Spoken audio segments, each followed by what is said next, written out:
If you want to be the investor, there's great passive income in this because there's always an operator out there that doesn't have the same resources. So one of the big things I try to do is connect operators with investors, because I have a guy who has 24 active sober living homes, doesn't own a single one of them. All of them are rented. And that's what he wants. He doesn't want, for him, it's a big responsibility to own homes, and he doesn't want to deal with taxes. He doesn't want to deal with any of the things that come with being an owner, but he just actively runs 24 sober living homes. That's a lot of homes, and especially to not own one of them. So, and once an investor gets in with a good operator, especially if they're running the homes right, like I've got another lady I helped to the beginning of last year. She's on her 4th home with the same investor. He's actively finding homes just to buy so she can open up more of these. So it can still be a passive as long as you just want to be the investor and not the operator. But if you want to be the operator, one of these homes, cash flow wise, can replace anywhere between 3 and 5 regular rentals. Welcome to Brick by Brick. Join me, Lauren Wernette, as I share my personal journey of building a thriving real estate and hard money lending business from the ground up. Along the way, we'll explore the strategies, challenges, and breakthroughs that come with growing wealth. Whether you're a seasoned investor or aspiring entrepreneur, or simply curious about the world of private lending and real estate, this podcast is packed with actionable insights, real-world stories, and mindset tips to help you build your own path to success, brick by brick. Welcome to another episode of Brick by Brick. I'm your host, Lauren Wernette, and today we have a very interesting topic talking about group homes. With us, we have Jim. Jim, who currently resides in Seattle, is the founder of a company that works all with group homes and is going to talk us through how they work, what they look like from a passive investing side, what they look like from an operational side of things, and kind of the connection between real estate, hospitality, and healthcare. So, Jim, thanks for being on the show. I'm excited to be here. So I gave a real high-level overview of who you are and what you do. And to be totally frank, my understanding of what group homes are and the overall strategy of them is very, very shallow. So can you tell us who you are, how you got into this, and then we'll get into the group home? Absolutely. I'm Jim Boad. I actually am in a smaller town just outside of Seattle, and I specifically run sober living homes. And there is a pretty good gamut of different levels of group homes. You know, there's kids transitioning out of foster care, there's elderly care, all those different types of ones. And my background is I've been a real estate investor for about 25 years now. Started out just doing fix and flips, worked into the BRRRR model, and really just kind of had some fun ups and downs through a couple different markets, you know, through COVID and then through the crash in 2007, 2008. And now all I do is I focus on building, scaling sober living homes, and I teach other people how to do exactly the same thing. So I assume you didn't start in sober living group homes if you've been in 25 years. So how did you get into real estate, and what was the component that transitioned you from whatever you were doing into what you're doing now? Kind of stumbled into real estate. I got out of the Army and didn't really have a clue what to do. I didn't spend a lot of time in the Army. So I got out pretty young because it was 25 years ago. And my mom actually gave me a book called Buy It, Fix It, Flip It, Profit. I read the book, found a hard money lender, and bought a home. And then just kind of started building and building and building from there. I went from one home that took me 6 to 8 months to do to where I was running between 10 and 12 projects a month. And then what really, and we'll skip all the other stuff because it's just a bunch of real estate stuff in there. But what really got me into doing the sober living homes was COVID. I was really heavy into the BRRRR, and I was really building my portfolio, and that was going to be my retirement and my cash flow. And it literally overnight turned off because all of the rules and regulations that came out, almost every one of my tenants stopped paying. And as I called them all, they all told me basically the same thing. We don't have to pay you, and there's nothing you can do. And they were absolutely not wrong. There was almost nothing I could do. So the way I got into the group homes and the sober living was I was just done looking at all the red on my spreadsheet. So I was just doom scrolling online, and something came up about group homes and how they were cash flowing even in this market. So I'm like, okay, I'm dying. Let's take a look. Took a look. It was a cool little program. It was a good little pitch. I bought the program and then, pretty much instantly started taking action on turning my new projects that were about to become rentals into sober living homes. 4+ years later, I haven't looked back. That's all I do now. Sure. So I think that there's a bit of a stigma around sober homes or, these group homes. So talk to me about where you find these houses, that stigma, how you kind of get around it, and what operationally it actually looks like. Absolutely. I think one of the biggest starting point I have to get with people is the difference between an inpatient drug clinic and then a sober home. So, your inpatient drug clinics are where people go to actively get off of drugs and they kind of detox in there, and it's much more structured and much more commercial. And like, you can't just do it out of a residential home like I do. And then the biggest miss that we're having right now with most places is people come out of these rehabs and they get themselves clean, and there's not enough sober living homes for them to go and actually have a functional, structured place to reinforce all of what they've just learned and went through to get sober. So normally they're just going back to where they were. So they're going back to exactly what they were doing. So a properly structured and run sober living home is that bridges that gap between getting clean and staying clean. So the way that these look are, the sober living homes get to be run out of just residential homes. In most states, there's no specific licensing required. Like, I can open as many sober living homes as I want. I could have a whole block of sober living homes here. There are about 5 states that have some pretty good restrictions on it. And, there's some licensing requirements. And then there's like some distance requirements, like you have to have 800 feet between these types of homes. You can't be around schools. Like, they just have some restrictions, but they're still absolutely doable to open. And anytime there's friction involved, you tend to be able to make more money as well. So you can get more per bed in a state where there's more friction, like licensing requirements and things, and there's less competition. But structurally, these run really smooth. There's really 2 ways to run them. You can run them self-managed, or you can run them where you actually have a staff management. And the self-managed is exactly what it sounds like. You tap someone in the home and kind of put them as the house leader, and they kind of enforce the rules and report back to you, which I don't love that method, because you're kind of turning that person over pretty regularly. I mean, the ultimate goal of these homes is to solidify people's sobriety and then get them lifted back up to where they can get back out on their own. So I don't like to have to constantly rebuild leadership. So I structure mine to where I have a leadership team. I normally have 2 people. I have an admin type person, and then I have a field type person. So the way we run all of our homes, and I teach people how to run theirs, is exactly that structure. And it can be the same person if you have the right person, but they tend to not have the same skill sets. So it's more like an admin and then a field person. And the admin does all of the intakes and does all of the paperwork and does all of basically our outbound marketing, reaching out to clinics, reaching out to the Department of Corrections, and letting people know that we have beds available and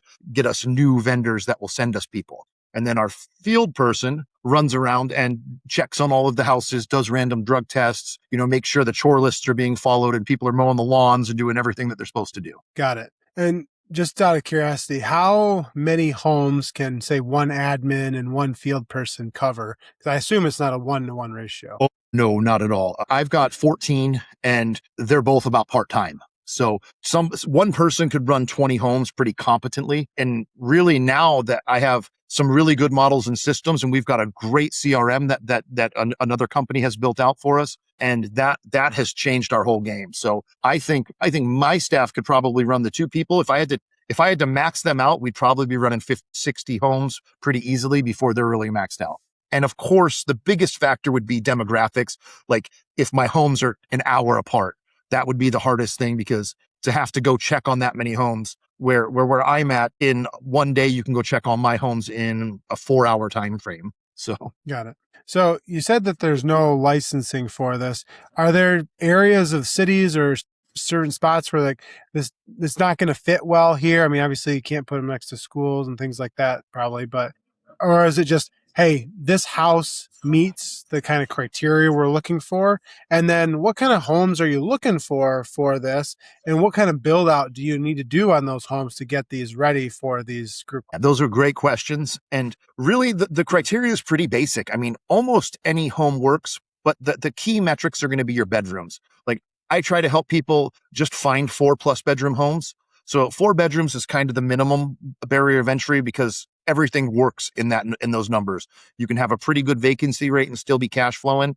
You start getting into the 3-bedroom homes, your vacancy rate really shrinks. If you have 2 people missing, you kind of are just at a break even. And then, I've run some 2-bedroom ones, because as I was converting my little duplexes and things into those that were like 2-1s, those are really tight to run. But 4 bedrooms, you're golden. 5 bedrooms, you're really in the money spot. And anything above that is just all the gravy. And I don't really run that model like a lot of co-living places run, where, like, go buy a house and chop up the the dining room and get rid of the living room and just add more bedrooms, because we run 2 people per bedroom. And there's 2 main reasons for that. The first and most important reason is the rate of recovery really increases when people are with someone, because there's a higher level of accountability. The majority of relapses I've had were people in solo rooms, because if your room's too small, like here it's 50 foot per person, so I have to have 100 square feet. And if it's 99 square feet, I can only put 1 person in that room. And it happens. I've got some houses like that. And those are our move up rooms. After you've been with us a while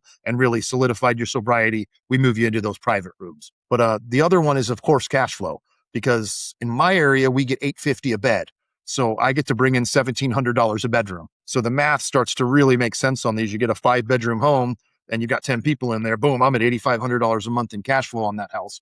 And then my area's a lower priced area. My median home price is $350, $400. It's really easy to take one of these properly run sober living homes and replace anywhere between 3 and 5 regular residential rentals for what the cash flow is. Interesting. And then from a build out, I mean, you're not chopping up living rooms and kitchens and stuff, but so essentially it's just a normal home that's got a main shared living space, living room, kitchen.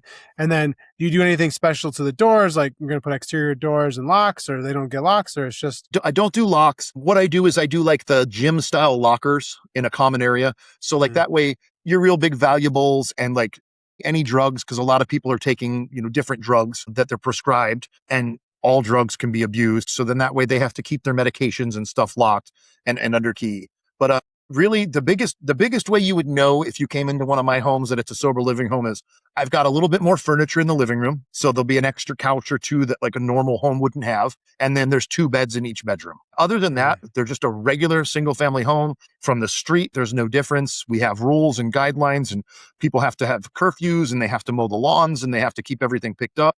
So we tend to be one of the best neighbors. And just to be clear, until people realize that, they do push against this. Yeah, makes sense.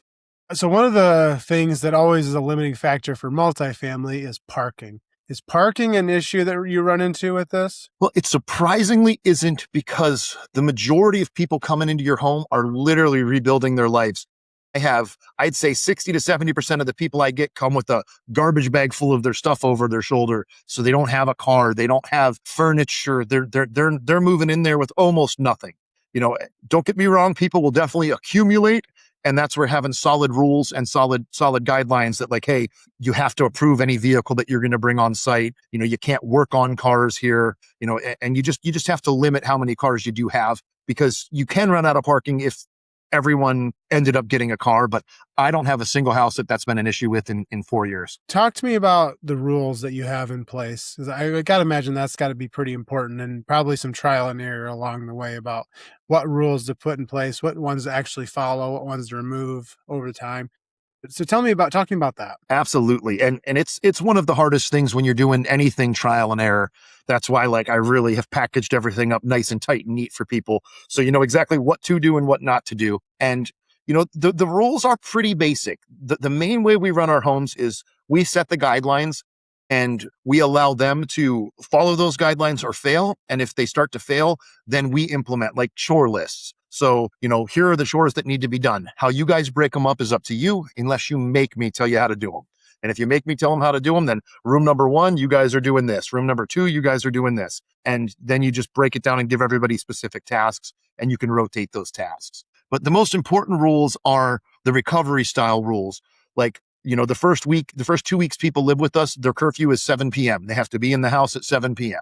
They have to go to a set amount of meetings every week, regardless. So normally when you come out of a rehab center, you have a set amount of meetings and things you have to go to. And sometimes it's very intense. Sometimes it can be 3-4 meetings a day, 5 days a week. So they normally fulfill that obligation their first month or 2 after they've been out, because they're obligated to get the funding that they're going to be getting, which we'll get into that in a minute, how these are funded, which is an amazing thing. But for them to keep their funding, they have to report back to their whoever is in charge of them at their facility. So the rules are awesome, but it's also beyond just the rules. It's a culture. It's knowing how to bring people into your house that want to fit that culture, because you only want people that actively want to be working their recovery program. And There are people that absolutely don't want to work the recovery program. They went to recovery because they had to, whatever reason, and they normally tell you that when you get them in a good interview process and ask them the specific questions. So Got it. So there is a screening process to bringing these in. It's not just I went to the correction facility and they said, "Here's your batch of 4. We need beds." correct. There are people that do that, but those are people that normally, because there are slumlords in this business as well. There are people that let people do drugs and they don't do any drug testing and they don't care. They just collect that check every month and that's all they care about. So if you don't actually care about helping the people, then yeah. But when you do screen, like there's certain, because we do take people from the Department of Corrections, they fit perfectly in sober living homes because they have to follow all the same rules. But like we don't take high-level sex offenders. We don't take arsonists because your insurance company will drop you if you take somebody that likes to light houses on fire. So I don't imagine that. Right. And then certain levels of violent crimes. Like we don't take insanely violent criminals. Like I'll take somebody who got charged with manslaughter or murder because they were high and they got in a car wreck with someone in the car with them and killed that person. It's different than somebody who choked 3 people out in a hotel room. So Right. Got it.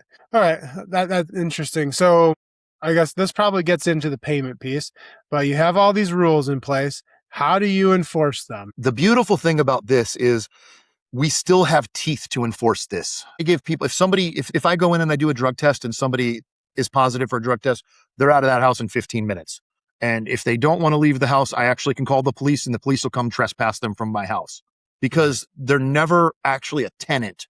They're in a program. And this is such an important program that if they ever take these teeth away, sober living homes will never work. You have to be able to remove people from the house quickly. And as of now, we still have that. So my hopes are that not too many bad operators get in this and take advantage of it and then make rules shift against it to where now we have to give them tenant rights, because if they have tenant rights, these will be useless homes because then it'll just give people a place to come and do drugs comfortably. So Right.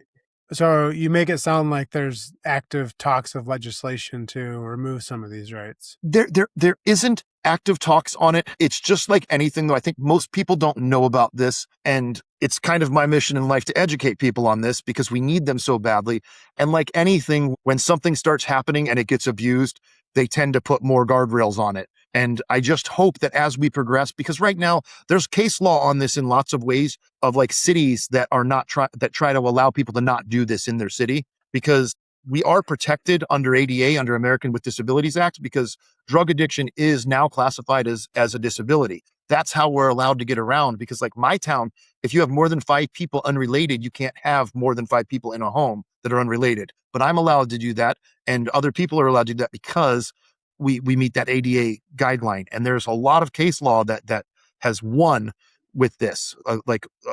Over in Illinois, that one of their cities just had to pay $800,000 to an operator because they were trying to push them out and tell them we don't recognize drug addiction as that level of a disability, and they lost and had to pay $800K to that operator. So Interesting. So to answer that question, no one's specifically talking about it. It is a concern that I have just because I know how it goes when things get popular and when people abuse it. Right. But it's a little bit, yeah, I can see where you're going from that, but I also see there's a sway in our country to kind of try to help more people. And so I think it's pushing on both sides there. It is, because I do get into discussions with people. My company's called Shelton Housing First, and I have people that run under a different thought process of Housing First, where they want to argue with me that you're not true Housing First because you have requirements. They can't do drugs. And it's like, well, of course I have requirements, because you shouldn't be able to do drugs and get any of the social programs that we have until you get off of drugs. So there is a group of people that don't feel like it's acceptable that you require people to not do drugs. Yeah, I understand. So walk me through, I want to take this from a patient. I'm going to call him patient. I don't know if that's the right term or not for now. They're leaving some program. Walk me through what they do to get into your program, what it looks like once they're in your home, and then what the exit path is for them out of it and the timeline associated with it. Absolutely. So the way that this works is we get the majority of our people through an inpatient drug clinic or from the Department of Corrections, and they both work basically the same. About 2 weeks before somebody's going to get discharged from the inpatient drug clinic, they start calling around to find a sober living home. And We're on the list of all of the ones around us. So, we're one of those phone calls. So we'll get a call that, hey, I'm Jeff Johnson. I'm getting out of treatment on May 15th. Do you have space? And then, yes, we do. We send them over an intake form. Then we schedule up an interview with them. And then if all of that goes well, then we send them over our contract and they sign our contract. And then normally that inpatient drug clinic will either have some sort of funding for them or will guide them to a place that will have funding for them. So we'll get anywhere between 3 and 6 months worth of funding for most people when they're coming to us initially. And Now, then when you say funding, is that just for the bed, or is that living expenses as well? that is just for the bed. They pay us. They just pay us our fee, and then we only provide a place to live and utilities. We do give a fully furnished home, so they come and they have a bed and they have couches and they have silverware, dishes. But again, this isn't a high-end Airbnb. We're not spending $30,000 stage this home up. We're spending about $5,000 to get an average 4 to 5 bedroom home completely set up with beds and mattresses and couches and chairs. We get lots of donations, and that's a whole different topic. But you can get insane amounts of donations for this. But then the process is they come in, they know what their funding is. We put them into our database, so we kind of keep on them. They have tasks that they have to do to maintain their funding. And then as their funding's running out, we talk with them. We give them other options for more funding. I've had people that have lived with me for over 3 years that have been fully funded because they keep working the process in the system to keep them funded. And we have people that go to self-funding. Hey, I've got a job. I'm doing good. Because then ultimately we do become affordable housing for them. Because where else do you go and get, $600 to $1,000 a month for rent with all utilities and internet and everything included? And it's a sober environment that keeps you on track with what you need to keep on track with. So, Right. And then my average, most people are with us between 3 and 6 months. Anything under 3 months, really, I don't feel like people are prepared to really go back to out and just jump back into where they were. And anything after 6 months, we have a really, really good rate of recovery. What percentage of your patients end up in the same city that they came from, or do they use this as an opportunity to move cities and get a fresh start? Absolutely. A lot absolutely use this as a fresh start, because one of the things that we do is we market really far. I have people that come from over 300 miles away to come to my houses because exactly that. If they just get released where they're at, they're going to go right back to where they were doing exactly what they were doing. So I do get a lot of people from out of town, which is a great thing. And it is one of the things that you have to learn how to deal with your community on, because then they feel like you're importing drug addicts into our area. And it's like, no, I'm importing somebody who wants to stay sober into our area, who wants a job, who wants to contribute. So I need you to embrace them and not cast them out, because this is what they need. And we need more people that want to do good. Yeah. Environment is so important. I mean, for all things, right? If you want to get better in life, hang out with better people. And if you're tied down because you live in a community and people are negative, you move away, you're going to have a whole different start. So I think that's super important. I can imagine if I was a drug addict and I was in the same city as all my dealers and everything, it would be very, very easy to relapse. Absolutely. And a lot of times it's family even. I mean, you come from an alcoholic family. You come from you have a mom who does drugs. So how do you get away from it, even going home? Because definitely one of the biggest rates is when we have people that want to go visit their family. They go visit their family and they come back and like, I smoked meth. I was in the living room with Uncle Louie and he hit a meth pipe and handed it to me and I hit it and realized what I did. And it's just like, it's that normalized. Like, it's like, now you got to go back to treatment. Right. So we do give second and third and fifth and 100th chances with people as long as they handle things right. So just because someone relapsed doesn't mean that we won't allow them back in the home, but we do immediately remove them. So you can't actively be using and be in our home, period. Got it. And so now the exit out. So how long are generally people in? You said, 3 to 6 months isn't generally enough, but what's the average time people are actually in the home? And then let's get into like, what's your occupancy? How much do you normally have for occupancy? How quick do beds get filled? So I'm still going to stick with that 3 to 6 months. And I know it's an odd number, but it's the best metric that I have because it's just really where they stand. Because, you have somebody who's there for a week and then you have somebody who's there for 3 years. So like, that kind of averages out into there from what all of my metrics tell me. And then, I'm sorry, I forgot the second question. Occupancy. Occupancy. So you have however many beds. What percentage of those beds are full most of the time? We stay full almost all the time. And full means a couple of different things. We have a waiting list always. Like we get phone calls every day with people trying to get into our homes. So like I said, people are calling us anywhere between 2 weeks to 2 months before they get out. Because certain people, when they're getting out of prison, they have to have 36 to 38 days where they have to register where they're at with the police and with things like that. So they try to start that about 60 days out. And once they register, if like, let's say I said, hey, I can't move you into that house, the process starts again. So it's really a big deal that you're able to do that. So we might not have a person in every bed, but we've always got every bed accounted for. So, And does accounted for mean paying? correct, because what we do the majority of the time is we will take deposits on the beds. So that way we'll hold them. So we just prorate it out per whatever day and where they're at. So if it's 45 days out, it's just 45 times what our daily rate is. And then the other thing that we will do is we call them flex beds. So let's say I have a bed that I'm holding for 2 months for somebody who's coming out of DOC.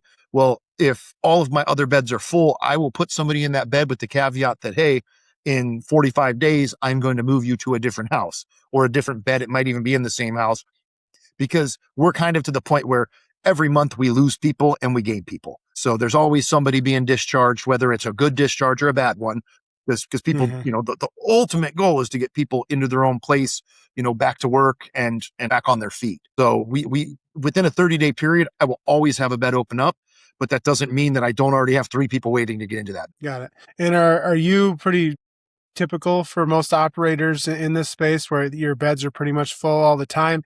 I guess the underlying question is, what is the demand for this? And is the market currently meeting that demand, or is there still a lot of opportunity for people to come in and leverage these dollars to, create a good living? Opportunity is still huge. The demand is insane. We have such a drug epidemic still. I mean, we still have 70,000+ people a year dying from overdoses. I mean, like the demand is insane. And the amount of homes, it's scarce. If you just Google in your area inpatient drug clinics, you're probably going to find 15 to 20.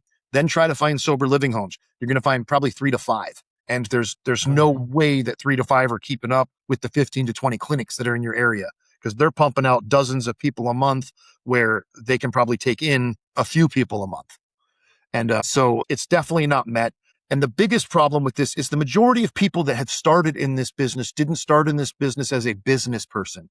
They started in this business because addiction has touched them somewhere in their life. So I know a lot of people that their first home was their own home. They were in drug addiction and in active treatment. They opened up their home as a first house and then were able to go rent or buy another one.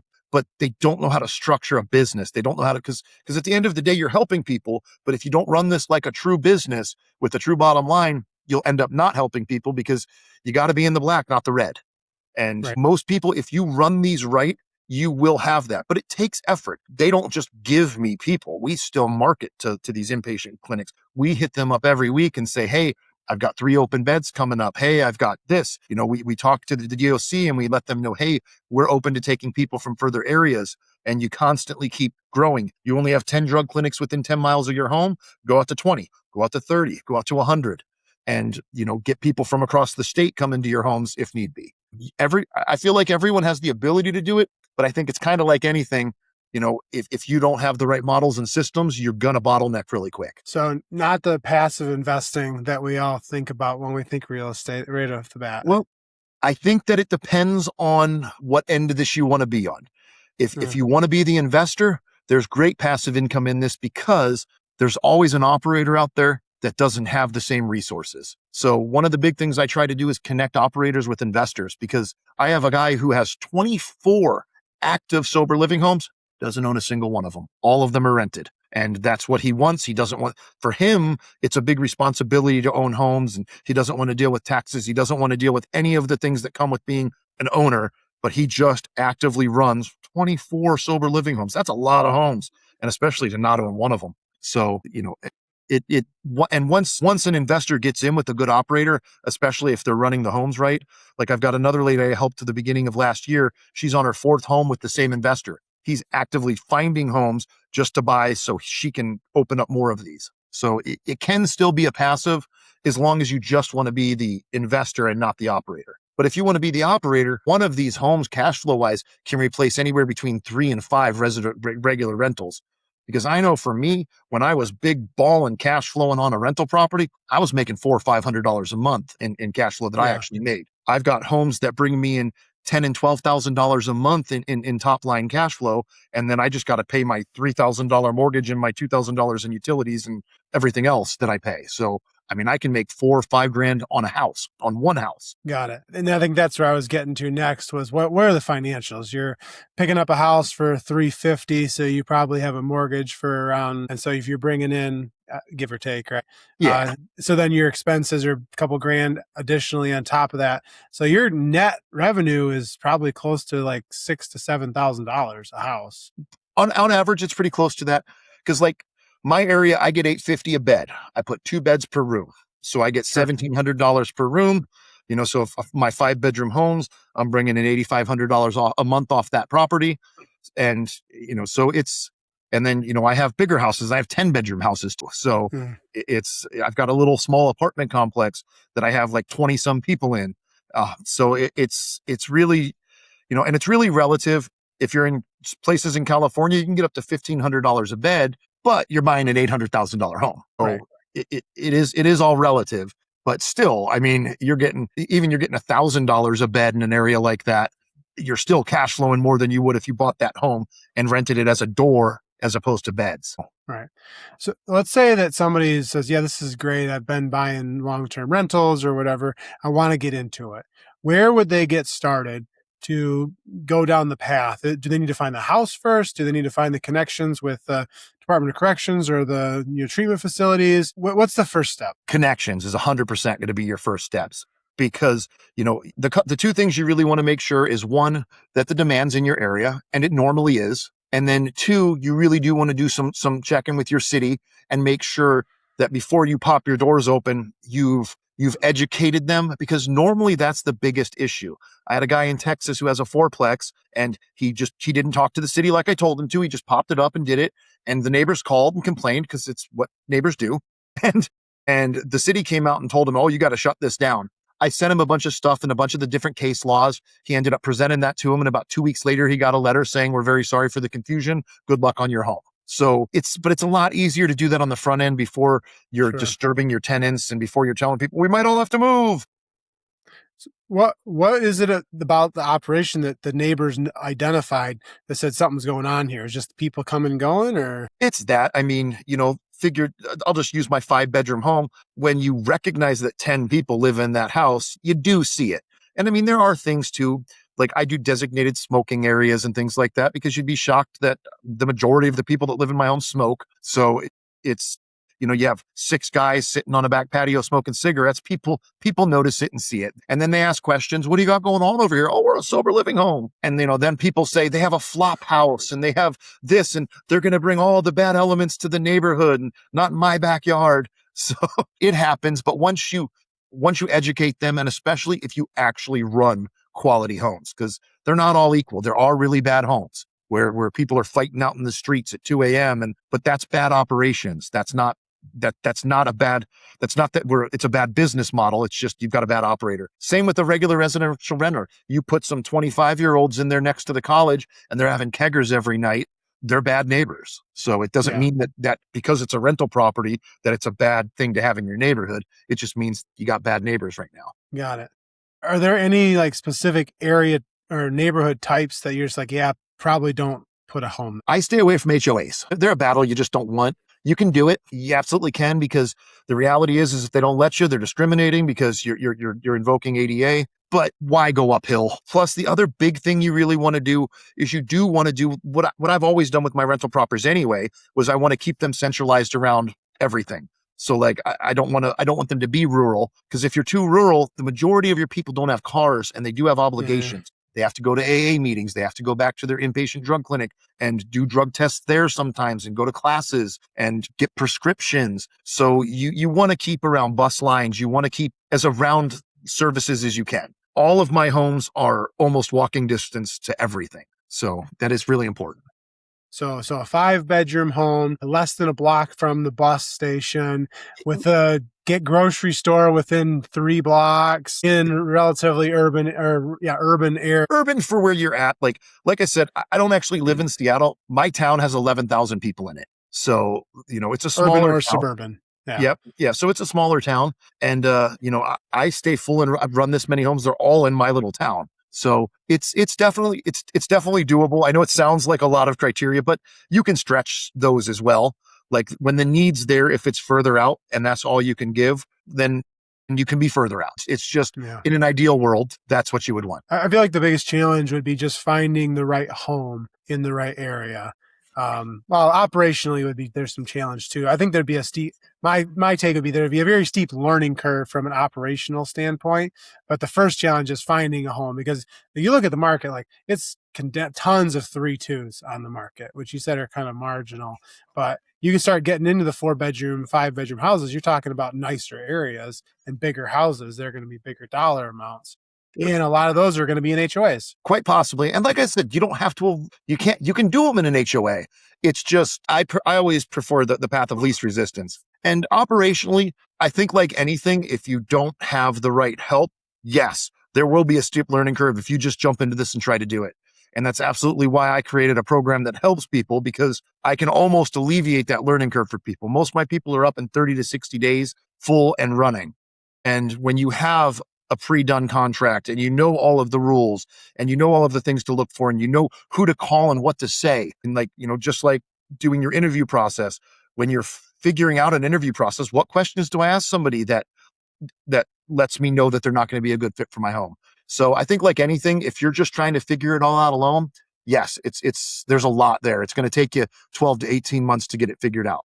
But if you get good help, you can do it in 60, 90 days. Got it. So yeah, I think the point is that you start and take action, right? Yes. I'm a big action taker, and then the reason why I've gone from no rental properties in 21 to having a lending business by 26 in 26. So, what is the very first action? And I think the thing that people get wrong about action is it's this huge thing, right? I have to buy a house. What is the very first action someone should take in order to start going down this path? The very first thing I tell everyone to do is they need to get on Google and go inpatient drug clinics near me, and they need to start calling. And it's the easiest and most overlooked and most challenging thing for most people to do, because if you're not in sales, you don't like picking up that phone and smiling and dialing, but it tells you everything you need to know. And that is your marketing. That is your lead generation, because that's where your people are going to come from. Everybody wants to get stuck on, I'm going to put this beautiful website up and I'm going to do all these flyers. None of that matters. I'm going to tell you right now, I haven't gotten a single person from a flyer or my website yet. Now, you need a website because it gives authority, and everybody who sends you these leads, what's your website? But like, you need a GoDaddy Arrow 1-page website with a lead capture form on it. It's really all you need that says what you do. You need to call these inpatient drug clinics and make sure you're getting a hold of the people that are in charge of housing and see what their need is, because it also helps you dictate, do I want to open a men's house or a women's house? And maybe, hey, we have no need for this at all, which you won't hear. Like, I haven't heard it yet anywhere in the country that I've helped people do this, that we're good. We got 37, sober living homes in our area, and we've only got 2 clinics in our area. There's an abundance of stuff to help you get off of drugs. There's just not abundance to help you stay off of drugs. Got it. Are those clinics is that their general premise on your sober living, is that there's a big need, or are they like sober living, No, they're normally very excited to talk to you. Like, okay, great, I'll get you a hold of Susan. She's the one in charge of this. But the biggest thing that people don't take into account is they're excited, but these people are overworked and underpaid. So they're not going to be diligent about calling you back. They're not going to be, they're doing so much and their caseloads are huge. You have to stay on them. And that's where I think a lot of people fall off. They call 3 or 4 clinics and either no one talks to them or everyone's excited, but no one calls me back. And that's where pop buys. I mean, we were Ryan Buffini people back when we were realtors. So like, I don't have a problem with the pop buying coffee cards. I will ethically bribe everybody I can. Like, do you like Starbucks? So you got to work it. And that's where I think a lot of people just think I'm going to call one time and they're going to send me 20 people. No, you've got to earn it. You've got to show them you're a good operator because they care too. They don't want to put people right back into a Right. crappy house where they're going to get back on drugs. So let's go take that step back. So I'm a new operator, meaning I don't even have a house yet, but I'm calling these people, say, hey, I'm thinking about starting a sober living home. Who do I talk to about this? You get to the housing person. What do you say that to build that confidence? Because they're going to say, okay, well, how many homes do you have? You're like, well, I don't have any yet. I'm thinking about starting one, right? And so you've got this chicken and egg thing. Well, I never promote people to lie. But what I do promote you to do is utilize the fact that you want to start a home in the area and you are starting a new home in this area. You're not telling them you have one. So I think the framing does matter. Like I said, you're getting into semantics with some of it, but like one of the things I definitely let people do is I let people lean into my experience when I'm working with them as well. That hey, I'm starting up a new home in the Medford area here, and what are you guys looking for? Oh, great. When are you going to be ready? Well, we're about a month out before we're going to be taking people because you can get yourself into a rental or whatever it is within that time frame if you need to. And even if you don't, you just don't accept anybody. But you can have a waiting list before you start. If you call and you kind of tire kick, who wants to talk to a tire kicker? It's just like if I'm calling you as a lender, well, I'm thinking of one day buying a house, but I want you to show me all my options. And, maybe in the next couple of years, I might think about it. Like, hey, I want to buy a house. Oh, I'm not ready because I didn't tell you I have a 500 FICO score and I have a negative bank account. But, but if I tell you I'm active and I'm hungry to buy a house, you're going to at least want to talk to me. Those are the things I tell people. I never want you to lie. I don't want you to call and say, I've got 9 of them and I've done this for 10 years. But be confident in what you're doing and saying, because that's what instills confidence in them. That Got it. And also the last caveat on that is get that energy up. I watch people call and go, I'm calling because I'm a sober living home and I'm going to want people to come. And they're like, what did you just say to me? They Right. got to want to talk to you. Hey, Typical I'm Jim. sales. Yeah, it's Sales. basic It's sales. Basic sales.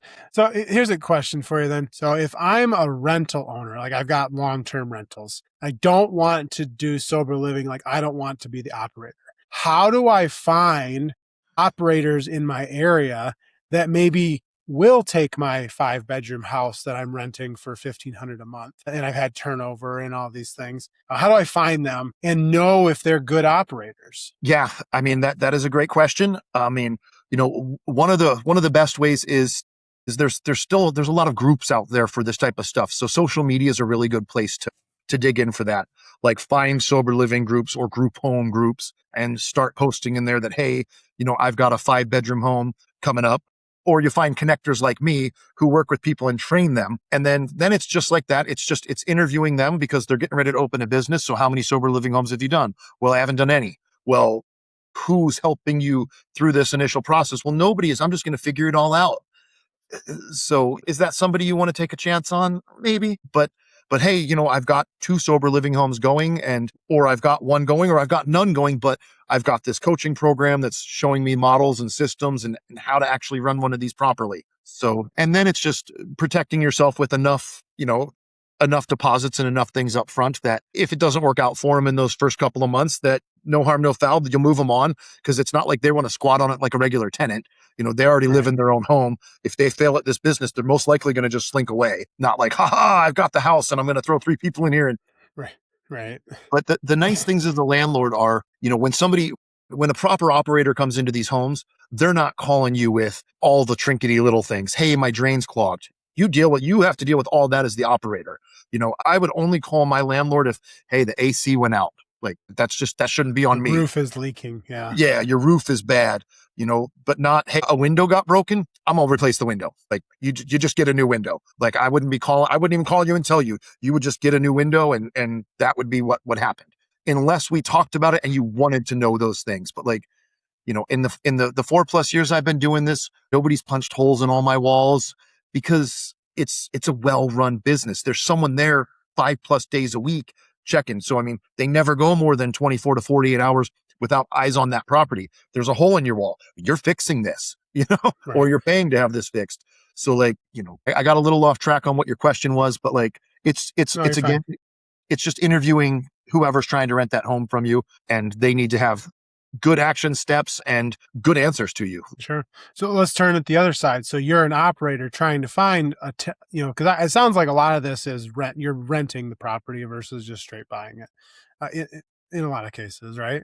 Or is it kind of It's a mixed 50-50? bag. It really depends. So Smaller, but let's stay on the renting for now. So let's say I'm an operator looking for a renter. And so you find somebody that has a house that's desirable for you, but they're typical looking for a long-term renter. Do you have like, this is a lease agreement that will work for me. Let me give it to you and it's got the things that I need. It's going to protect you better and protect me, because a typical lease agreement is going to say no subleasing, which just kind of falls into that. And there'll be some other things that probably aren't friendly to this type of model. we do a master lease. So it's what a lot of nonprofits and things like that use that rent homes from investors. Because when I was a landlord and I was just getting into this, I did some master leasing as well. And it worked out really well. I just knew that I could cash flow a lot more running them myself with my own team, because, one of my houses covers all of my expenses. And then my next 10 houses are all just gravy for me. So it's utilizing that proper master lease. And it's not quite a triple net, but it's kind of along those lines that like I'm taking care of everything, Right. So Except for the big CapEx stuff. yeah. But again, I mean, I'm not looking for you to do repairs. I'm not looking for you to become snake drains in the middle of the night. Yeah. I'm gonna get those calls as the operator. But And the point is, you're trying to make it easy for the landlord, because you yes, want them to have very few reasons to say no. you want to let them know that I'm going to be your best tenant you've ever had, because you're never going to have these issues. If I have one person in this house, I'm going to pay you. If I have 10 people in this house, I'm going to pay you. And just once they understand that and you show them that, you become their best tenant, because you're paying them more. You pay a premium for it. Now operators, I mean, like, investors have to understand that, like, okay, cool, you're making $6,000 a month. I want half of it.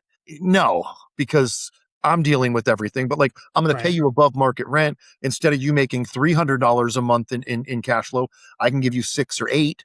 Like, so, just depending on the deal and the house and area and, there's a lot of things, but they definitely can get a higher return with a lot less headache, because now they're also now not paying a property manager. So, whatever your percentage you're paying your property manager is, and you're never getting calls from me. So, Right. There's a saying that's like, don't count the money in someone else's pocket. Right. And I think that absolutely. falls into that. Like, if you're making more money as the landlord and they're making really good money, like, everybody's happy. But you start looking at how much money the operator's making, you're going to make yourself upset. And then it just poisons the relationship.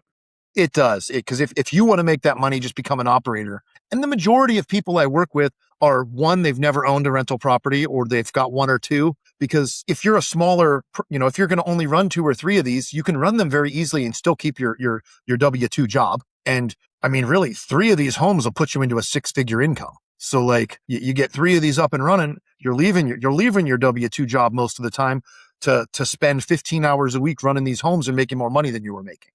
So, Yeah. but those are kind of like the ideal people I work with. But like I said, they're all over the board.